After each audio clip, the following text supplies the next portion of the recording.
Olá, eu sou Tatiana Guiloff, estamos de volta com mais um episódio da Una TV, onde nós conversamos com as pessoas envolvidas no mercado imobiliário, com os diretores da Rede Una, com pessoas envolvidas com todo esse ecossistema, que trazem novidades, contam pra gente um pouco da sua história, falam sobre investimentos, dão dicas a respeito disso tudo. E hoje o nosso convidado é o Jefferson Monteiro, da Atma Imóveis. A gente estava conversando há pouco aqui, né? E a minha pergunta primeiro foi: você é curitibano? Como é que você caiu aqui? Você é advogado? E como é que a gente chegou a ser corretor de imóveis, Jefferson? A gente vai dar uma volta. Tá com tempo, Vamos, Tati? vamos sim. Então, bem-vindo, viu? Obrigado pelo convite. É sempre um prazer estar com você, né? Nossa parceira aí. Olha, Tati, eu vim de uma família de imobiliária, né? O meu pai teve uma grande empresa lá em São Paulo, uma das maiores, assim, da cidade. Então, eu fui criado nisso, né? E eu comecei numa função que é da época dos aztecas, office boy. Ah, mas a gente teve já alguém aqui que falou de office boy. Então, é que acho que nem tem mais, né? Não, até mudou de nome, né? Mas é office boy, contínuo, tinha um monte de nome. Tinha, né? Era normal, né? Então eu fiz galguei ali todo o processo ali e aprendi muito, né? Foi a melhor escola que eu tive, assim. E a gente tinha muitos, assim, a gente tinha quase 10 mil imóveis administrados ali em São Paulo. Olha isso. Claro que era uma outra época, né? E você era o cara que tinha com os boletos do IPTU tudo fisicamente no banco pagar? Eu ia e andava com dinheiro, recebia muito em dinheiro na época, cheque, né? Isso, é verdade. Tem gente que nem conhece hoje, mas tinha muito disso. E depois foi modernizando, né? Em 88, 89 veio a internet e tal, veio os sistemas, né, de internet. Aí eu lembro que o nosso primeiro e-mail, assim, foi em 90, 91, da Mandic, lembra? Isso, lógico, Mandic. Foi uma das primeiras, né? É. E aí a gente começou todo esse processo inicial aí do mercado imobiliário, a gente participou, todos aqueles planos loucos. Né, passou, sobe e desce, todos os governos, enfim, que graças a Deus depois deu uma estabilizada, né? E eu fui tudo. E depois, quando eu me formei em Direito, no Mackenzie. E aí eu fui seguir carreira solo, assim. Eu fui para Porto Alegre, tá até comentando com você, Olha, isso, né? Foi para o Rio Grande do Sul. Saiu de São Paulo, foi para lá no Sul. Fui para lá, bati asa lá e fui para lá. E lá, até para linkar, né, com o nosso assunto da rede, a gente está comentando aqui, eu já já tinha vontade de fazer um embrião ali de uma rede, né? Tentar unir, assim. Porque o mercado sempre foi um pouco arisco com isso, né? De uns anos para cá que a coisa, né, mudou. Eu acho que com a internet, né? Acho que quando veio a internet, acho que facilitou a questão dos portais, não foi? Eu acho que as pessoas né? As coisas... Todo mundo já era próximo fisicamente, mas não se percebia que podia ser mais próximos ainda usando a tecnologia, a internet, a rede, né? Era mais difícil antes, né? Tudo dependia de ir até a pessoa, né? Ou telefonar, né? Encontrar a pessoa. Às vezes não era nem celular, depois é que veio, né? Todo esse trajeto tecnológico, né? Mas, assim, perceber que trabalhando junto é mais fácil, muita coisa é mais fácil, né? Apesar das dificuldades, eu acredito que iniciou lá com o cooperativismo, né, de outras atividades e tal, mas assim, em rede imobiliária realmente é algo mais recente. E você teve esse insight lá no Rio Grande do Sul já? Então, eu tive. Como a gente não tinha essa coisa da tecnologia ali, de juntar as imobiliárias através do online ali, na época ainda, né? A gente começou lá em Porto Alegre, a gente montou uma imobiliária lá com eu montei com uma sócia de lá, moradora de lá, gaúcha e tal. Não tinha nenhum vínculo com Porto Alegre. Eu fui mesmo aquela coisa de aventura mesmo. Sempre fui meio... Gostei, eu sempre gostava. Que bom, né? E Curitiba também, eu sempre gostei muito. Só que eu não conhecia tanto. Porto Alegre eu conhecia melhor. E aí a gente começou assim... eu tive uma ideia na época lá de... Por exemplo, a nossa imobiliária ficava no centro. Ficava bem na General Câmara ali com a Rua da Praia. Você conhece lá, Porto Alegre? Sim, delícia, que é maravilhosa. A 15 deles lá, né? O calçadão ali, a Rua 15 deles. E aí a gente tinha um pouco de dificuldade de em outros bairros mostrar, né? Não tinha aplicativo, né? Táxi era caro, nem todo mundo tinha carro, né? Enfim. Uhum. E a equipe dificultava um pouco assim, esse acesso, né? Tinha que ter carro para ir. E aí eu propus para uma colega de uma imobiliária num bairro do lado, como se fosse aqui Curitiba, o centro, e ela ficava no Cabral, mais ou menos. Para eu ficar com as chaves dos imóveis dela que ela tinha no centro e vice-versa. E ela com as tuas chaves. Isso, né? Algumas, assim. Então a gente começou um embrião ali, né? Começou trocando chaves. Praticamente, porque assim, aí eu fui meio chamado de louco, assim, na época. A minha sócia mesmo falou, doutor Monteiro, ela falava, você vai deixar... Né? Complicou. O nome inteiro, então... E aí, mas você vai deixar a chave? Eu falei, calma, vamos testar. Mas nunca ninguém tá, mas vamos começar. E assim, até que deu certo, assim. Teve bastante... O pessoal viu com os olhos meio, né? De desconfiança e tal, mas aí nós dois ali conseguimos algumas coisas ali. Fazer algumas parcerias ali, porque os imóveis dessa imobiliária a gente mostrava, ganhava metade do primeiro aluguel e tal. Mas o pessoal da equipe das imobiliárias não se sentiu muito incentivados, não compraram. Mas a gente chegou a fazer alguma coisa, né? E aí, enfim, acho que foi um embrião, assim, né? E lá não tinha rede, assim, uma rede imobiliária lá, eu lembro que foi bem depois, assim. Depois. Lá não apesar de ter sido primeiro do que aqui, ou na mesma época, né? Acho que até porque a UNA é a fusão da rede imóveis com a BI, né? A rede imóveis era mais antiga, a BI mais jovem, porém mais volumosa, né? Sim. E hoje a gente tem a UNA, né? Hoje somos todos juntos, né? Sim, todo mundo junto aqui. E aí, como é que você veio parar aqui em Curitiba? E aí, teve um hiato na minha vida que eu fui trabalhar no mercado financeiro. Olha só, então, no concorrente, né? Eu sempre tive vontade, assim mesmo, né? De conhecer o mercado financeiro e eu fui trabalhar. E aí eu fui convidado por um sócio para montar, né, uma financeira e tal, e a gente ficou 6 anos. E aí depois, por conta de mudança de governo, enfim, tal, a coisa não ficou tão atrativa mais para mim. E aí eu aproveitei que os meus pais se aposentaram e vieram morar em Curitiba. E eu vinha para Curitiba eventualmente, assim, mas eu era apaixonado pela cidade, né? Não tem como, né? Não tem como, né? Esses dias um amigo meu que mora no interior de São Paulo, ele veio para cá. E ele passou 3 dias aqui, ele falou, Gé, é assim mesmo no dia a dia? É só minha visão de turista? As coisas boas. Eu falei, pior que é assim mesmo. Eu tô te falando porque eu vim como turista, gostoso assim mesmo. Não é só a visão de turista. Porque às vezes você vai em lugares e se viaja, você só vê o lado do turista. Você vai morar, realmente se sente o buraco, né? Mais embaixo. Né? E aí quando eu vim pra cá, e aí quem trabalha no ramo, quem nasceu nisso, o bichinho picou, você volta, né? Você até tentou fugir, mas não deu, né? Você tenta fugir, mas não dá. E aí eu vim pra Curitiba, aí eu conheci o Ricardo, que é meu sócio. Sim. E aí a gente começou aí o projeto juntos aí, que hoje esse ano tá fazendo 14 anos que a gente tá com a empresa aqui. Meu Deus do céu, passa muito como rápido. O tempo passa, Jefferson, olha. Passa rápido. Nós nos conhecemos já, acho que uns 10 já. Já. Tanto é que no meu... Confidências, né, gente? No meu celular, porque a gente se conheceu num curso da Uniab. Uniab, eu fui ver um curso teu lá. E aí, você está cadastrado até hoje no meu celular como aluno Jefferson.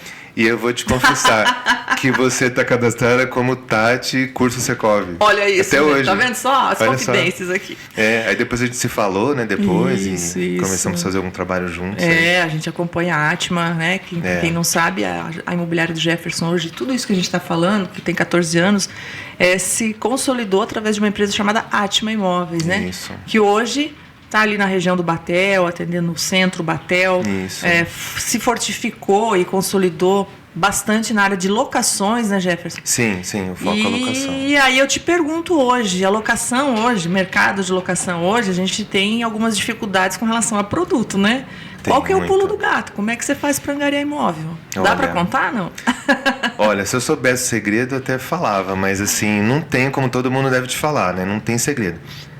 A gente, assim, nós optamos, eu e o Ricardo, a gente optou por não crescer de uma forma muito exponencial. Até porque, como eu já tinha experiência com empresa grande, enfim, a gente quis aqui, em Curitiba, pisar um pouco mais no freio, assim. Não ter uma empresa grande, com dezenas de pessoas, enfim. Foi uma opção nossa mesmo. Um pouquinho mais de paz, né? Um pouquinho mais de paz, Porque, assim, eu trabalho com locação desde... Né, não vamos falar ano aqui para entregar a idade, não precisa, né? Não. Mas já faz uns 30 33 desde anos. Desde a época que você ia lá pagar os boletos de IPTU no banco. Isso, desde aquela época, né? E depois todo administrativo e tal. Então você conhece muita coisa, assim, né? E tem muita coisa também que você, depois de um certo tempo, quando você fica mais maduro, você quer um pouco mais de tranquilidade, assim. Então foi uma opção não crescer. Então a gente não tem tanto problema como as grandes imobiliárias, né? Porque as grandes imobiliárias mesmo de Curitiba, várias estão na UNA, né? É um prazer estar com eles na parceiros. UNA. Eles precisam, né, daquela retroalimentação e realmente tem um pouco mais de dificuldade. A gente não tem tanta dificuldade. A gente cresce praticamente com indicação. Indicação. Eu acho que 90% é indicação. Então, você, pegando esse teu gancho, posso afirmar que o atendimento que você presta aos seus clientes geram indicações e essa é a sua principal fonte de angariação? Principal, com certeza. Mais de 90%. Hoje de manhã, por exemplo, eu estava num imóvel. Eu não tenho mais aquele operacional de antes, né? Sim. A gente tem equipe lá e tal. Mas tem coisas que a gente não quer deixar de fazer, né? Não. De vez em quando, assim, gosta, nossa, né? aquele prazer de atender o cliente, de ir até o cliente e tal. Hoje de manhã, por acaso, nós vendemos uma casa há uns 6 anos atrás, no Cajuru. E aí eu fui surpreendido essa semana pela cliente. Jefferson, olha, a gente está indo para o interior. Lembrei de vocês, da Atma, de você. Foi um processo tão tranquilo, a gente quer deixar com vocês de novo. Olha, que bom. Foi assim, é emocionante até, né? Bem gostoso, assim. Isso deve acontecer com constância, assim, mas cada vez que acontece é marcante, né? É marcante. É por aí que a gente cresce, né? Porque, assim, é interessante que até esse é o tema hoje que eu queria puxar com você, né? Você tem um crescimento orgânico, um crescimento... Isso. Assim, planejado, maduro, né? Você tem uma meta, você sabe muito bem o que você quer. A Atma sempre foi é uma das nossas associadas da UNA, que bastante organizadas, bastante, assim, participativa, né? Em tudo. Vocês também se preocupam muito com treinamento, com o preparo da mão de obra. Tudo isso reflete no atendimento, né? Porque, no fim, a gente pensa, o produto é igual... O público tem a mesma necessidade, como é que a gente vai achar um diferencial, né? Então, talvez seja por aí o diferencial, é por isso que vocês fazem esses investimentos em treinamento e tudo mais? Eu acho que sim, Tati, porque assim,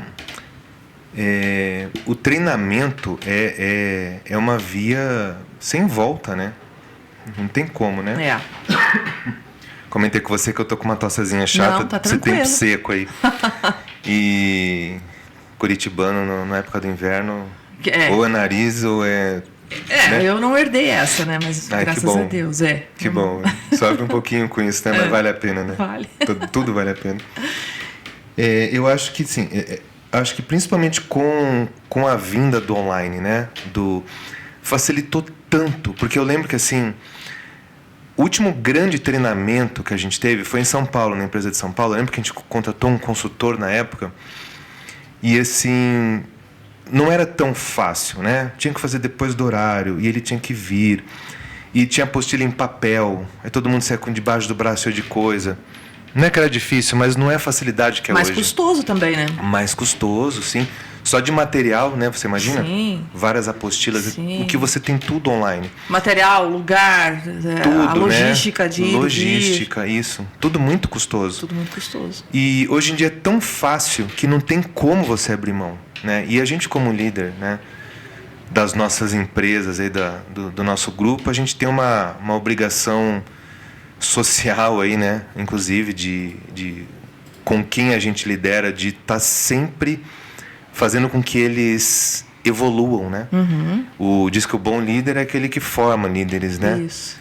Então, eu acredito muito nisso. E a gente tem um programa bem forte, assim.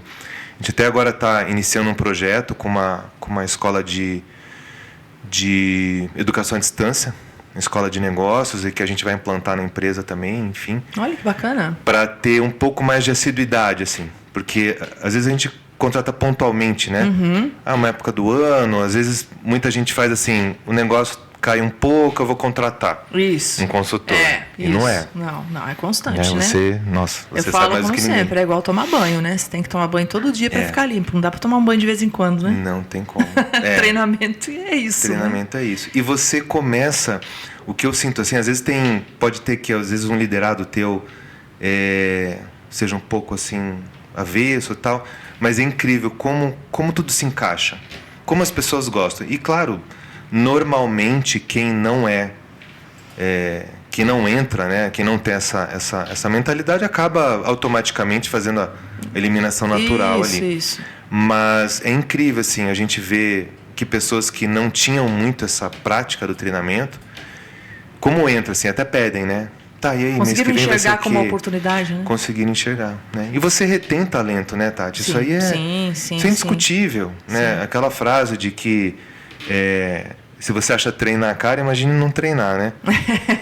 Então, independente que a pessoa vá embora depois, né? Eu acho que você deixa é importante você, como líder, deixar um legado, né? Sim. Acho que tem essas coisas em volta aí que envolvem a empresa. Isso que é bacana, isso que é a diferença, né?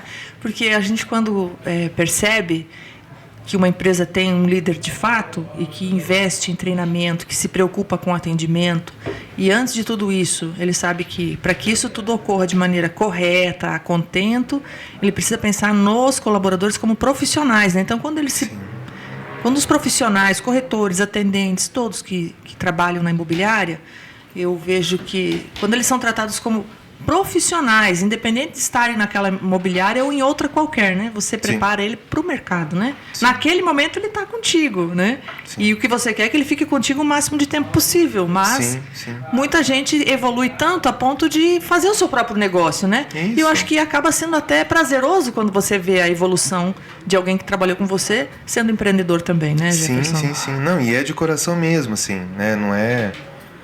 quando a gente vê alguém... E às vezes assim, a gente tem que ter a noção, a humildade como líder também, de saber o nosso tamanho, né? Passa tantas pessoas pela nossa vida que tem pessoas ali que elas vão ficar presas dentro do que você oferece para elas. E elas dentro da precisam sua voar caixa. Dentro da nossa caixa. E tudo bem, né? Eles chegam num ponto... A gente também, né? Sim.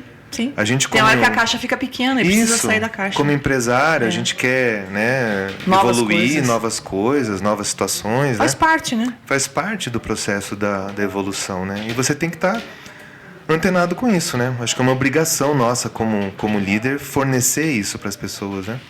E quando você demonstra isso para as pessoas, mais elas querem ficar contigo, né? Isso que é bacana.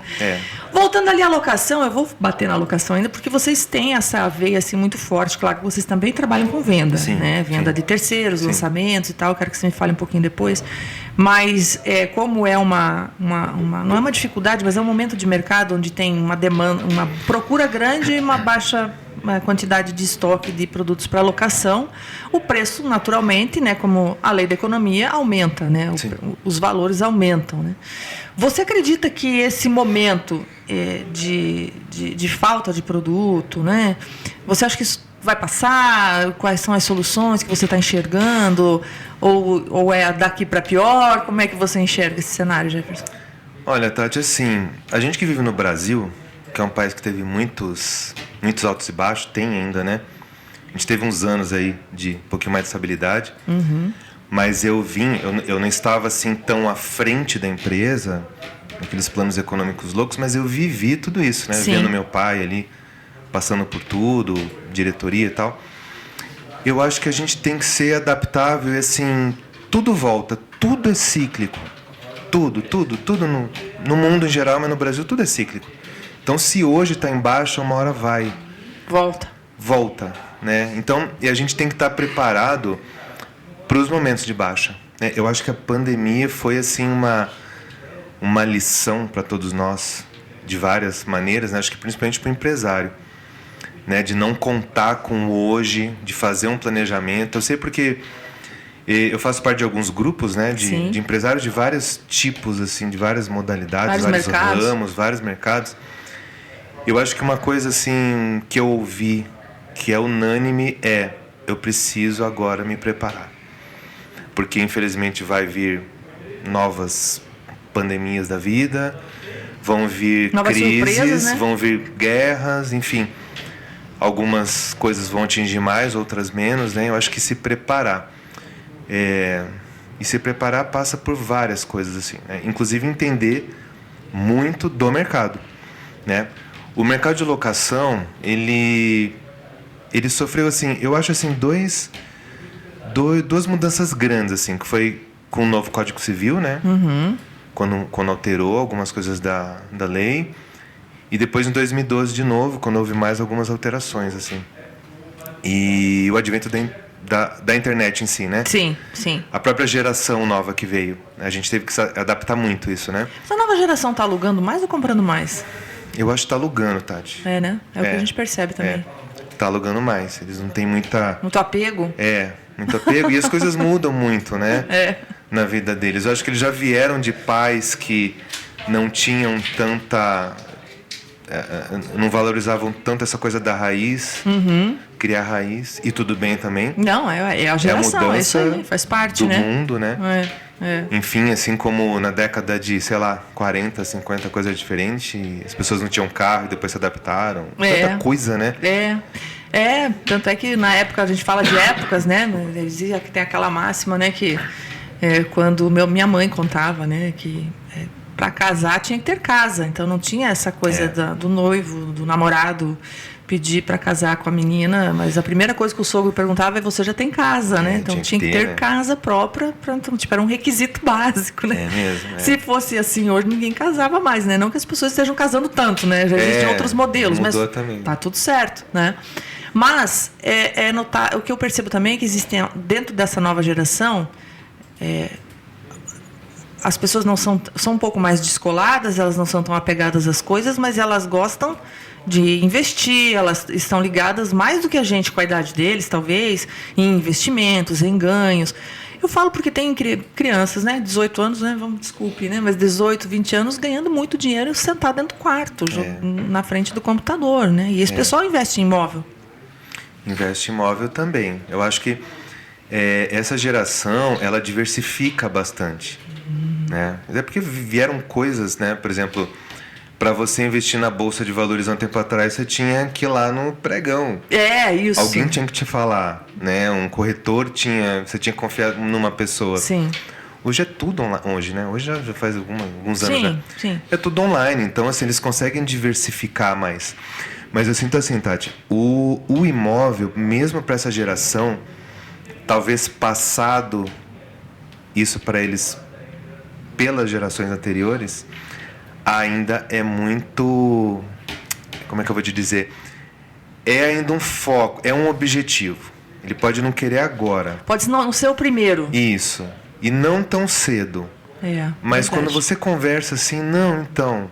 Quando eu tiver tal... Quando eu já tiver viajado, casa, quando eu já tiver terminado a faculdade, quando, né? Porque as prioridades é que mudaram de lugar, né? Isso, mudaram de lugar. Mas o imóvel ele é tão apaixonante assim que é a menina dos olhos, eu acho que ainda do ser humano médio, né? Lógico. Da pessoa média, assim, normal, digamos assim, né? Sem falar em mega investidores, enfim, ou a pessoa que passa a vida tentando também e acaba não conseguindo. Mas o ser humano médio, assim, classe média, alguma coisa assim, ainda. E além de ser uma segurança, né? A gente falou muito disso, se tocou na pandemia, não posso deixar de falar, né? Que o que a gente tinha de mais seguro era a nossa moradia, né? Porque a gente ficou fechado dentro dela por muito tempo, fazendo tudo lá, né? Trabalhando, inclusive, aprendemos muita coisa, né?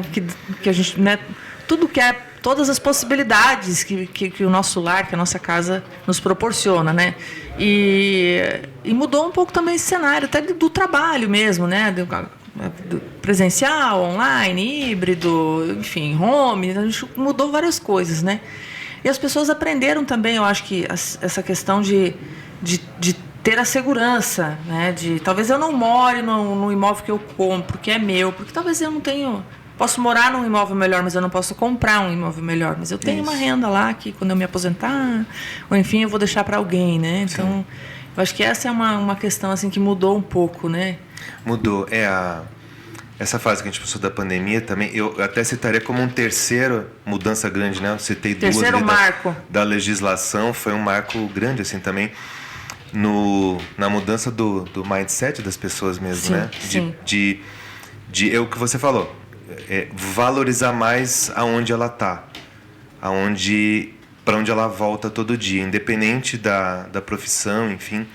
A gente sentiu muito isso, assim. E trabalhando muito, né? Onde não tinha tanto isso, né? Engraçado, né? Isso é bem recente mesmo, Não, é né? agora, é a nossa. É agora, vivemos trabalhar nós isso. em casa, né? Eu, particularmente, sempre gostei, assim. Sempre, assim, sei lá, uma vez por cada 15 dias, eu sempre gostei de trabalhar em casa. Mas era uma coisa Mas assim era uma minha, opção. era uma opção, não era normal. Não era uma obrigação. Eu queria ficar lá com meus cachorros e tal, enfim. Mas não era normal, né? E hoje virou verdade. normal, né? Tanto virou é que normal. eu, particularmente, trabalho 2 vezes por semana em home office e tal. Eu até tento, mas confesso para tenta? você que eu sofri muito na pandemia. Parênteses aqui, eu sofri muito porque, como eu amo conversar com pessoas, eu amo gente. Sim. Isso dificulta bastante. Foi muito ruim para mim, porque a gente ficou muito fechado. E por isso que eu comecei a fazer live todo dia e para tentar me comunicar com as pessoas. A ponto de depois, quando eu saí na rua a primeira vez, eu fiquei com medo das pessoas. Que coisa complexa, né? Mas vamos voltar ao seguinte. Você, na Atma, com essa sua expertise em locação, hoje, que tipo de imóvel as pessoas mais buscam? Pode ser ticket, pode ser tipo de imóvel. Qual que é o perfil de imóveis que as pessoas mais precisam e que a gente menos tem? Eu acho que assim, Tati, eu dividiria em 2 tipos de imóveis bem procurados e que podem faltar no mercado, tem época que Ou faltam. estão escassos, né? Estão mais escassos, né? Que é o alto padrão para alugar. Olha só. A casa de alto padrão, o apartamento de alto padrão mais mobiliado. Pronto, aquele que só vai com a mala. Isso, vai com a mala. Então, sei lá, é o casal com 2 filhos, enfim, né? Que tem um poder aquisitivo melhor. Ele tem o dinheiro dele investido, ele não quer capitalizar numa casa, num imóvel no momento. Esse imóvel falta bastante. Eu sei porque a gente acabou atendendo, numa época, uma empresa que trazia os executivos deles. E a gente teve muita dificuldade. De encontrar. Muita dificuldade mesmo. Até foi antes da UNA. Hoje na UNA a gente tem essa facilidade, Graças a Deus, né? Agora então, a gente tem a Atma e mais 41, né? Para procurar. Mais 41. Nossa, como facilita, né? Antes disso, não. Vamos colocar que é o quarto marco? Será que a gente pode colocar? Eu acho que sim. Com a chegada, né? Com a fusão, é a UNA, né? A fusão das redes, né? Com a possibilidade de dividir o estoque, porque nada mais é do que isso mesmo, né? Que você tem o teu estoque, mas você tem mais 41, no caso, hoje que somos em 42 ainda, né? Lembrando sempre, né? Que a gente está no mês de julho de 2024, né? Que a gente ainda tem 42 só. Mas então você acredita que você já tinha um pezinho dentro de um modelo associativo ali, já era algo que te fazia brilhar os olhos. Aí com a UNA agora, os olhos brilharam. Como é que é essa antes UNA, pós UNA para a Atma? Eu hoje, Tati, eu não consigo imaginar como uma imobiliária consegue trabalhar sozinha. Acho que a resposta é essa. A gente é tão bom trabalhar com associado. E a UNA, bom, a gente é suspeitíssimo para falar, né? Quando a gente fala do filho da gente, né? Nossa, e a gente gosta de todos ali, né? Os 41 são parceiros, 41 diretores ali, até mais, né? Tem imobiliária que tem mais ali. Muito gostoso os encontros, enfim, a troca de ideias. O grupo de WhatsApp é uma coisa maravilhosa, o nosso grupo, né? Sim. Um tá com uma dificuldade ali, já joga e assim... Muito rápido, como né? se ajudam, né? Como nós nos ajudamos, né? Mas soluções surgem rápido? Surgem rápido. Então, assim... Eu não consigo imaginar como é que é trabalhar sozinho. Vira e mexe, a gente faz parceria com empresas do ramo. A gente é super aberto, né? Sim. De repente vem uma imobiliária que a gente tem imóvel, vê o nosso anúncio e tal, a gente faz questão de fazer. Faz parte do game, é isso aí. Faz parte. E a gente conversa, né? Viu, mas... Como é que você trabalha sozinho? Você não quer, né? Olha, a gente faz parte da UNA, tá? A gente tenta fazer aquele... A gente quer que as pessoas participem de coisas boas, né? Participem, porque é difícil você imaginar principalmente, eu acho que o mercado de locações. É mais o nosso foco, né? Sim. Talvez teria que ver com alguém que tem um foco de venda, talvez a resposta seja a mesma. É a mesma. Né? Mas a locação, quando você não tem um produto e você vai na rede, você consegue atender... Porque, assim, independente de com quem fica a administração, né, o cliente sempre vai lembrar que foi você que resolveu o problema dele. É ele que vai vir 6 anos depois para procurar você, né? Ele vai vir depois, provavelmente. E a gente conseguir um cliente pro parceiro ali, enfim, tá tudo junto. Não tem... Amanhã ele vai conseguir um para você. Vai conseguir. E assim que toda né? semana é assim, né? E o mundo antes de Una, né? A gente fazia parte da Rede Bi, que já era uma rede bem legal, assim. Sim, sim. A gente fazia bastante negócio, mas o advento da Una é O marco. É o marco. Vamos colocar que é o quarto marco na história. Olha só a gente fazendo história, hein? Escrevendo história, Jefferson. Já pensou? Te convidei para fazer uma live e a gente está aqui escrevendo a história. Você vê, né? Eu tava pensando nisso hoje, sabia? Ontem eu tava trocando uma ideia com o Ricardo. Da gente poder ter o orgulho e a honra, né? De ser uma imobiliária associada, né? Fundadora da Una. Uhum.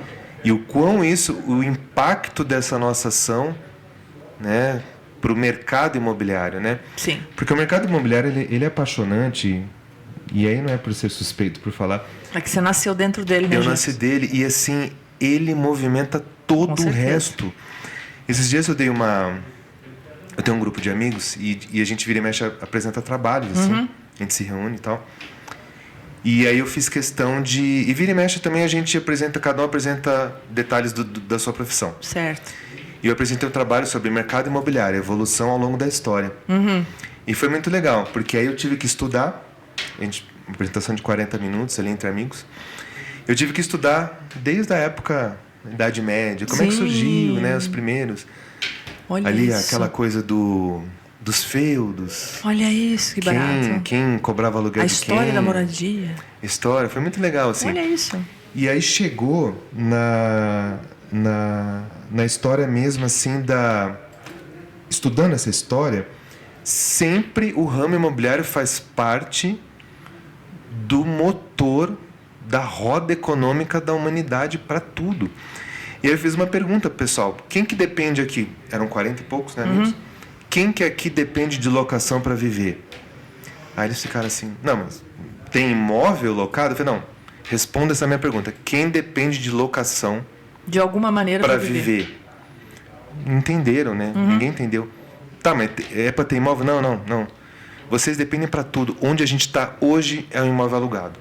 Você vai sair daqui, você vai na farmácia. É imóvel alugado, ou alguém comprou para investir para alugar. Sim. Você vai no clube, você vai no teu cunhado. Vai lá no posto de gasolina abastecer.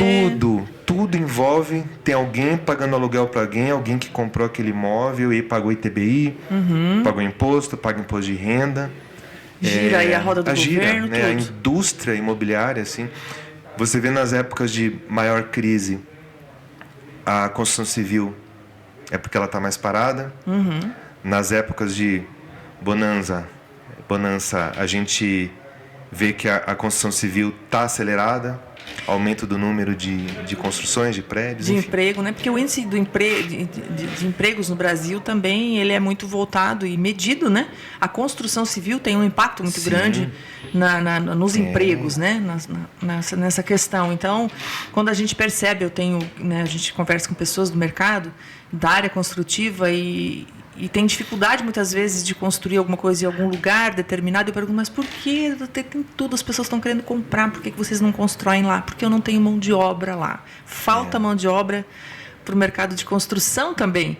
Então, o que isso significa no meu ponto de vista? A gente fala, poxa, que pena, mas por outro lado, porque tem muita coisa sendo construída. Vamos falar de Curitiba, você anda em todas as ruas, em cada esquina, em cada quadra tem 1, 2, 3, né? E está verticalizando. Muito, né? E eu espero que boa parte desses imóveis sejam para locação, né, Jefferson? Eu acho que a maioria, viu? Eu acho. Para dar uma ajuda aí para a Atma, né? Pra nossa rede. No mínimo metade, né?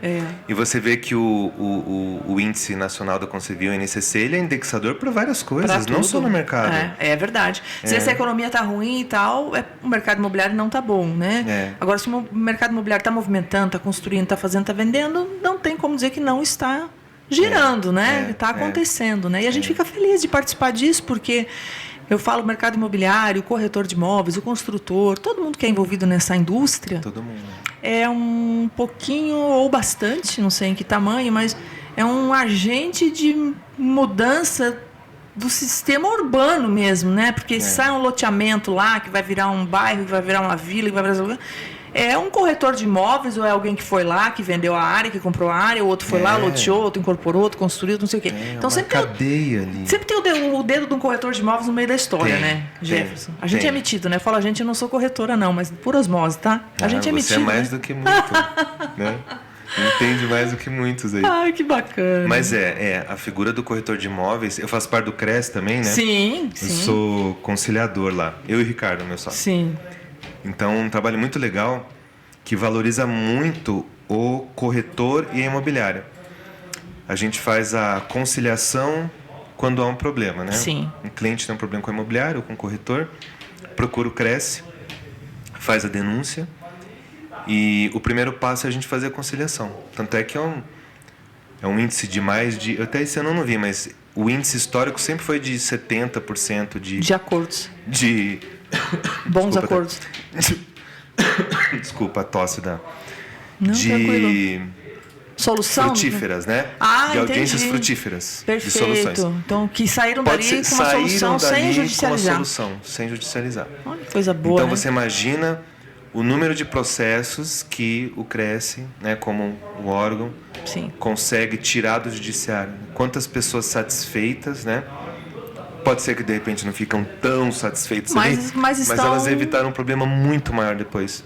E gastos, isso é valorização, né? Isso é valorização. Gastos, gasto pro poder público, descontentamento de alguma das partes, enfim. Isso. Então é bacana, né, que às vezes a pessoa fala, o corretor de imóveis, imobiliária, né? Quantas coisas, né, essa profissão ou essa empresa ela é responsável por fazer que vai além do seu core business ali, né, que é compra, venda, locação de imóveis, né? Tem várias outras coisas. Jefferson, a gente podia falar a tarde inteira aqui com você. Muito agradável. Que bom, né? Já estão com a plaquinha ali já, 5 minutos. Mas a gente tem esse canal aqui, que é a Una TV, que é um canal da Una Imóveis Conectados, né? Como todos estão vendo, é no YouTube. E a gente vai continuar sempre trazendo assuntos relevantes e estamos aqui abertos para a Atma sempre que tiver alguma novidade trazer para a gente aqui e a gente dividir com todos, né? Não só com o mercado imobiliário da Una, mas com o mercado imobiliário de uma maneira geral. Com certeza, a gente que agradece, Tati. Vamos fazer um brinde com o nosso copo da Una aqui, ó. Pra gente fechar, ó. Tchim, tchim. Valeu, gente. Foi mais um episódio da Una TV, hoje com o Jefferson Monteiro, diretor da Atma Imóveis, associado da Una Imóveis Conectados. Um grande abraço e até a próxima.